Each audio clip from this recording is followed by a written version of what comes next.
At 6 p.m. near Mala Tokmachka in Ukraine's Zaporizhzhia region, Russian assault troops did not roll forward behind tanks. They came on motorcycles, ATVs, and small off-road vehicles, engines screaming across open ground, where drones, mines, artillery, and rifle fire were already waiting. It looked strange, almost reckless. But on this battlefield, strange tactics often reveal hard military truths. Why would a major army send men toward a fortified village with almost no armor around them? Was this desperation, innovation, or both? This attack became more than a local clash. It showed how the war in Ukraine is changing in real time. To understand why this scene mattered, we first need to look at how Russia launched the assault. Mala Tokmachka may look like a small village on a map, but in the Zaporizhzhia region, small places can decide the shape of a much larger fight.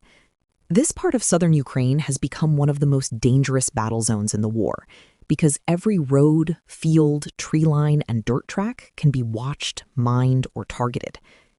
In a normal war story, viewers might expect Russian troops to move forward behind tanks, infantry fighting vehicles, or armored personnel carriers. That is not what happened here. Near Mala Tokmachka, Russian forces opened an attack with light mobile units, using motorcycles, ATVs, and buggy-type vehicles, instead of a classic armored column. It was a strange sight, but it was not meaningless. It showed how both sides are now fighting on a battlefield where heavy armor can be powerful, but also painfully visible.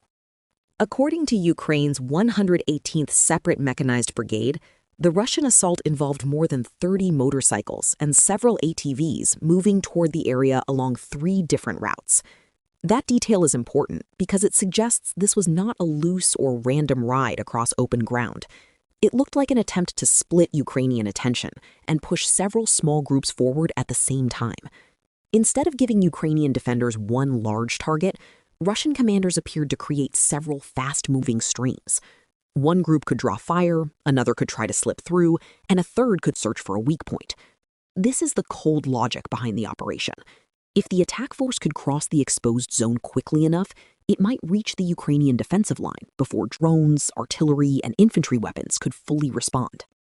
The choice of vehicles tells us a lot about the pressure Russia is facing on this front. A tank can carry armor and firepower, but it is also large, loud, and easier to track from above. An infantry fighting vehicle can move troops under protection, yet it can still be stopped by mines, hit by FPV drones, or struck by artillery once its route is known. In Ukraine, the sky has become one of the most dangerous parts of the battlefield. Reconnaissance drones can spot movement, attack drones can chase vehicles, and artillery crews can adjust fire with far greater speed than in older wars.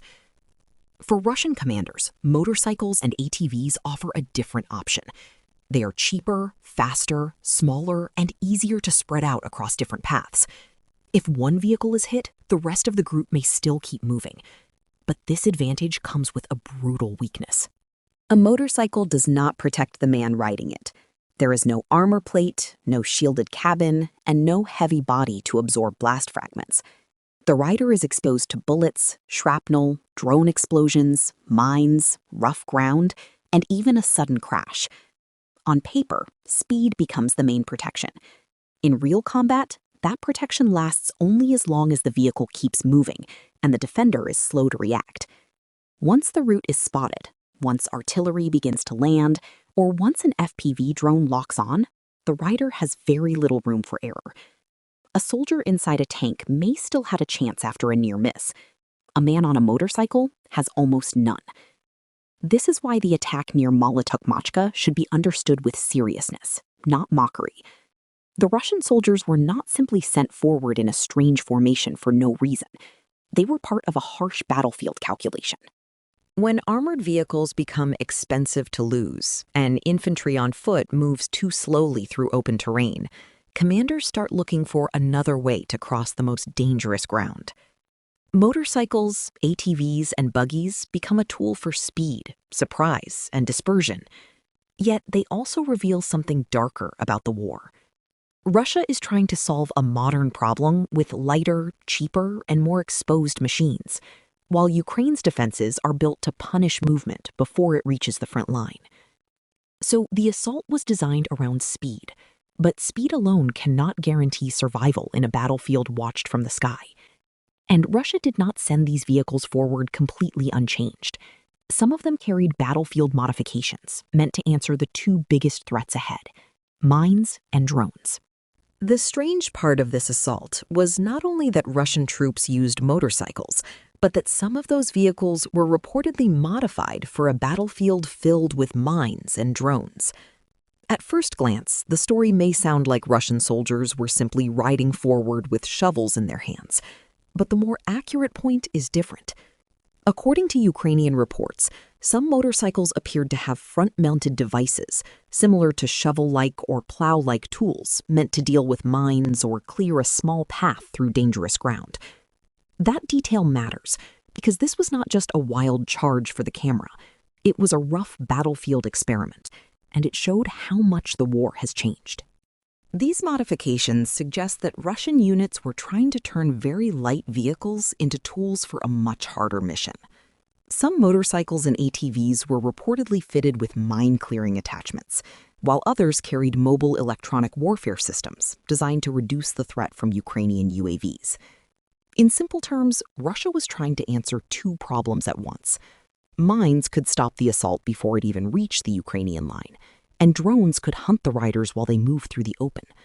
So the Russian force tried to combine speed, small size, basic engineering tools, and electronic protection in one fast-moving package. The mine problem is one of the main reasons this war has become so slow and costly. A minefield does not need to destroy every vehicle to shape a battle. It only needs to force attackers into narrow routes, make them slow down, and push them into places where defenders are already waiting.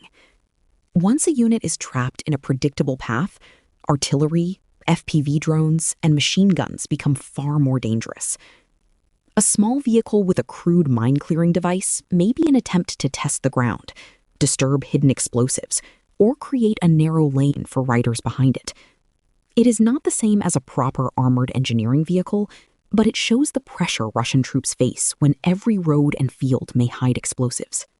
The drone problem is even more difficult because UAVs have changed the way soldiers move near the front.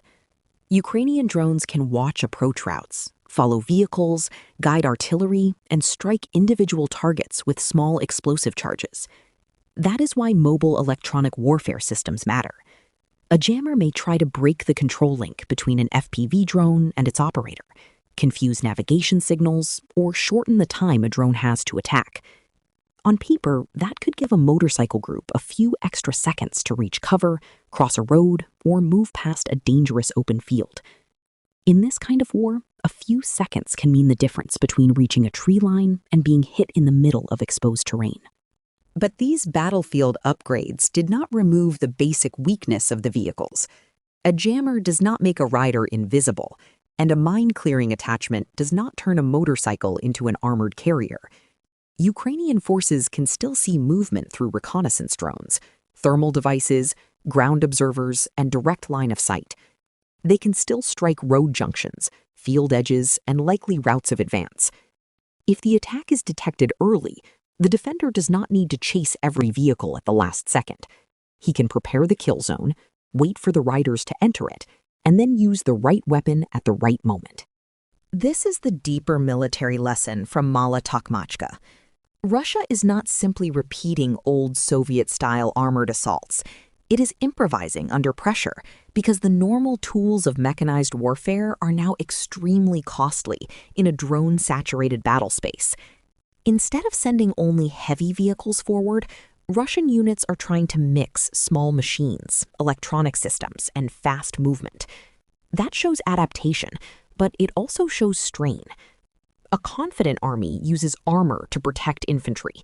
A pressured army may ask infantry to move faster because protection is no longer easy to provide. Politically, the image is even sharper. Moscow still wants to project strength, endurance, and battlefield control. Yet, scenes like this reveal a different reality near the front. Russian commanders are searching for ways through Ukrainian defenses. even if that means asking soldiers to ride exposed vehicles across mined and monitored ground.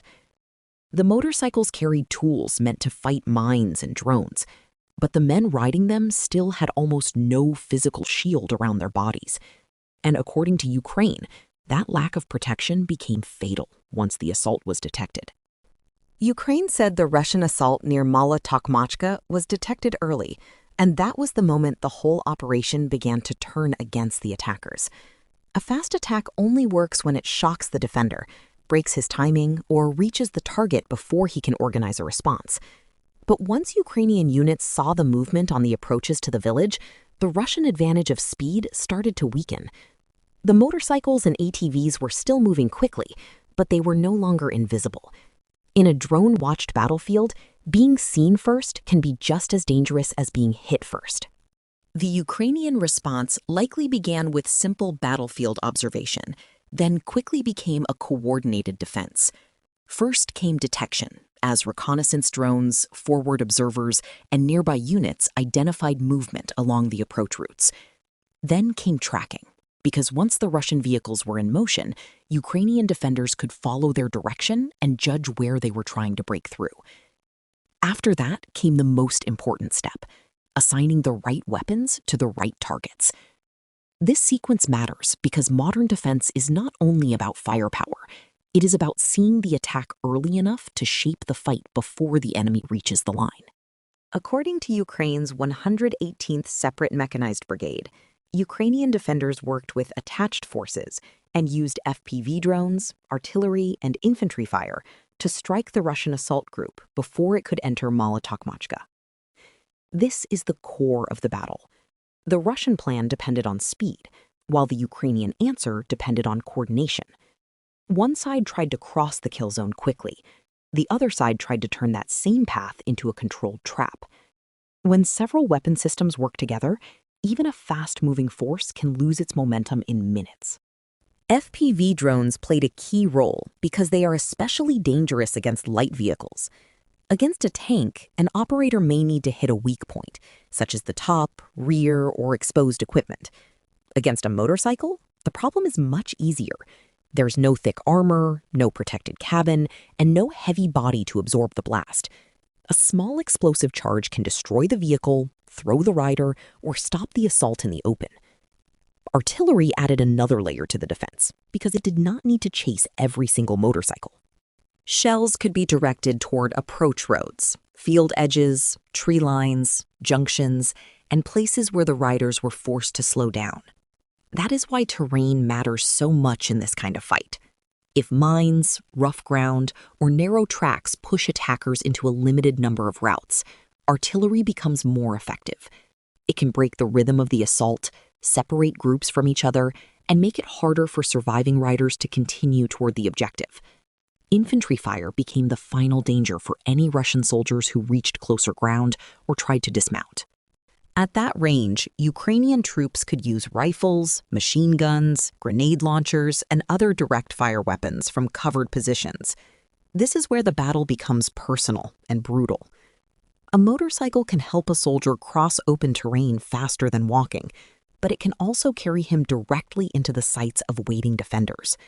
If he has to stop, fall, or leave the vehicle under fire, the speed that protected him a few moments earlier is gone. This is why the Ukrainian defense should be understood as a kill chain, not a single dramatic strike. Drones saw the movement. Commanders and units judged the threat. Artillery disrupted the routes. FPV drones hunted fragile vehicles. Infantry fire punished anyone who came too close. Each layer made the next one more effective, and together they turned a mobile assault into a failing operation. The lesson is clear. In this war, defense is no longer just a trench, a gun, or a minefield. It is a network of eyes, signals, weapons, and trained soldiers acting before the attacker can finish his move. The result was not just a damaged assault group. According to Ukraine, the Russian force failed to reach its objective at all. According to the Ukrainian side, the Russian assault near Mala Tokmachka ended with heavy reported losses before the attackers could reach their goal. Ukraine said around 26 Russian assault troops were taken out of action. More than 10 others were wounded, more than 20 motorcycles were destroyed, and around 10 ATVs were burned, disabled, or abandoned on the battlefield. These numbers come from Ukrainian forces, so they should be treated as wartime claims rather than fully independent figures. But even with that caution, the scale of the reported damage tells us something important. This was not a small patrol that ran into trouble.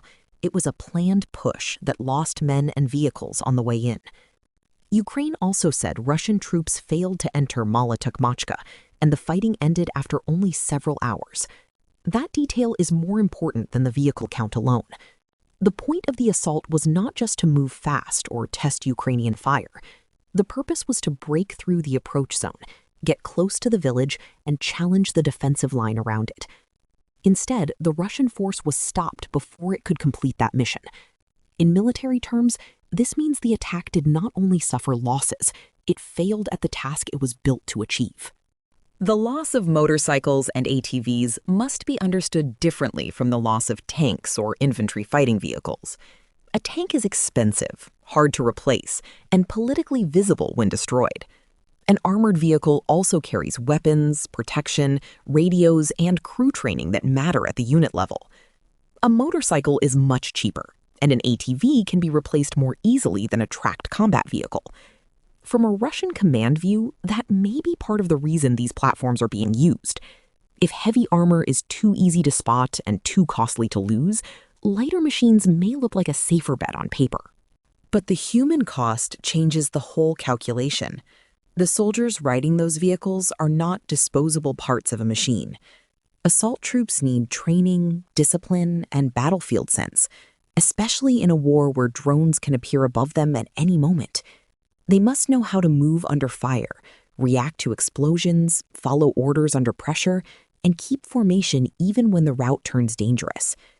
A damaged motorcycle can be replaced in a warehouse or repaired behind the lines. A trained fighter who survives months in this type of combat is much harder to rebuild. The wounded also matter because casualty evacuation has become one of the hardest problems in this war. Ukrainian reports suggested that more than 10 Russian troops were injured, and some were not evacuated quickly. If true, this could point to confusion after the failed attack, continued Ukrainian fire on the approach roads, or a lack of safe vehicles to recover them. It may also show the cruel effect of drone surveillance. Once a path is watched, even a rescue attempt can become another target. A battlefield that is dangerous for an assault can be just as deadly for the men sent to pull survivors out. There is also a political side to this result. Russian narratives have often tried to show contested areas as stable, controlled, or already decided. But the need to launch an assault toward Mala Tokmachka tells a different story. A name on a map can look simple in a briefing room, but the ground itself may tell another truth. Around a village like this, mines, drones, artillery, and infantry positions can turn a few kilometers into a wall. That is why frontline reality often breaks the clean language of official propaganda. Control is not a slogan. It must be proven on the ground. And here, according to Ukraine, Russia could not prove it. The most striking image is not only the burned vehicles left behind, it is the failed promise of speed. Russian commanders tried to send a light, mobile force through the danger zone before Ukrainian defenses could fully react. But by the time the attack unfolded, that zone had already adapted. The routes were watched, the fire was coordinated, and the fast vehicles became fragile targets. The assault near Mala Tokmachka showed that speed can reduce exposure, but it cannot erase danger once the defender is ready. And this was not the only place where Ukrainian troops were seeing Russian motorcycles on the battlefield. The motorcycle assault near Mala Tokmachka was not an isolated battlefield surprise, because Ukrainian commanders are seeing the same pattern in other sectors. At the Pokrovsk front, Ukraine's Air Assault Forces commander Oleg Apostol said Ukrainian soldiers are increasingly facing Russian troops moving on motorcycles. According to his remarks, these groups are being hit with FPV drones, loitering munitions, and in some cases, even automatic rifle fire at close range. That detail matters because it shows the tactic is no longer limited to one village in Zaporizhzhia.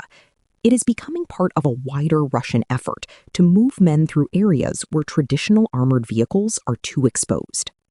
Pokrovsk matters because it has been one of the hardest-fought sectors of the war. If Russian motorcycle groups are appearing there as well, then this is not just a local experiment by one unit. It suggests Russian forces are testing or adopting light mobile assaults across different parts of the front. The reason is clear enough. Tanks and infantry fighting vehicles still have power, but they are large targets in a battlefield filled with drones, mines, and artillery. Motorcycles, ATVs, and buggies give Russian units another way to push small groups forward with speed, lower cost, and less dependence on heavy armor. But the close-range rifle detail reveals the terrifying weakness inside this method. A Russian rider may begin the attack trying to outrun drones and artillery across open ground. If he survives that first danger, he may reach terrain close enough for Ukrainian soldiers to engage him from cover with rifles or machine guns. That creates a brutal paradox. The vehicle helps him close the distance faster, but closing that distance may deliver him into another killing zone. In other words, speed can solve one problem while creating the next. Ukraine is also adapting with every attack it sees. The more often Russian forces use motorcycles, the more Ukrainian units can study their routes, timing, spacing, dismount points, and electronic warfare behavior. A tactic that shocks defenders once may become easier to predict if it is repeated too often. Still, the Russian approach is not meaningless. Light vehicles can move quickly, spread out, and complicate targeting when many appear at once. In some terrain, they may help small teams reach forward positions faster than infantry on foot. The problem is that success depends on surprise, timing, concealment, and gaps in the defense. When Ukrainian units are ready, the same speed that gives motorcycles value can make them visible targets. That is why the assault near Mala Tokmachka matters far beyond one village in Zaporizhzhia. The assault near Mala Tokmachka shows a wider Russian trend, but it also exposes a growing Russian problem. Moscow is using motorcycles, ATVs, and buggies to move faster, save armored vehicles, and search for gaps inside Ukraine's dense UAV network. Yet the same advantage is now becoming a weakness. These vehicles can cross open ground quickly, but they cannot protect soldiers once Ukrainian drones, artillery, infantry fire, and electronic warfare begin working together. Russia is adapting because traditional armor has become costly, while Ukraine is adapting by turning the battlefield into a connected defensive system. Mala Tokmachka proved that speed may help troops reach the danger zone, but it cannot replace armor, concealment, coordination, or protection. In this drone war, survival belongs to the side that can see, jam, strike, and move smarter. Make sure to stay tuned for more in-depth battlefield analysis as the tactical landscape continues to shift.